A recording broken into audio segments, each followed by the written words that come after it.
Hello everyone, সামনেই বসন্ত উৎসব আর বসন্তের প্রিয় ফুল পলাশ।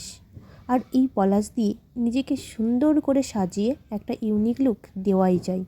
তাই আমি আজ তোমাদের সাথে শেয়ার করব ক্লে দিয়ে কিভাবে এই পলাশ ফুল তৈরি করা যায়। আমি নিজেও এই ক্লে ওয়ার্কটা প্রথম করলাম, জানি না কাজটা কতটা ভালো করতে পেরেছি। তোমরা জানিও কাজটা কেমন হয়েছে। যদি তোমরা এমন ধরনের কাজ আরও দেখতে চাও কমেন্ট করে জানিও। আর যদি ভিডিওটি তোমাদের ভালো লাগে তবে শেয়ার করে অবশ্যই আমার পাশে থেকো। আমি এখানে ফেব্রিক্যালের মোল্ড ইট ক্লে ইউজ করেছি।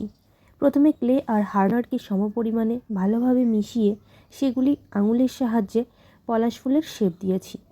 তারপর ক্লে দিয়েই একটা হাঁসুলি বানিয়ে তার উপর গ্লু ইউজ করে পলাশ ফুলগুলিকে সাজিয়ে বসিয়ে দিয়েছি। তারপর ঘরে থাকা কিছু জুয়েলারি ম্যাটেরিয়ালস দিয়ে সেগুলো একটা সুন্দর গলার হার বানিয়ে নিয়েছি। তোমরা যদি নিজেদের জন্য এমন একটা সুন্দর জুয়েলারি বানাতে চাও তবে আমার সাথে কন্ট্যাক্ট করতে পারো।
ধন্যবাদ সকলকে পুরো ভিডিওটা দেখার জন্য এবং আমাকে সাপোর্ট করার জন্য।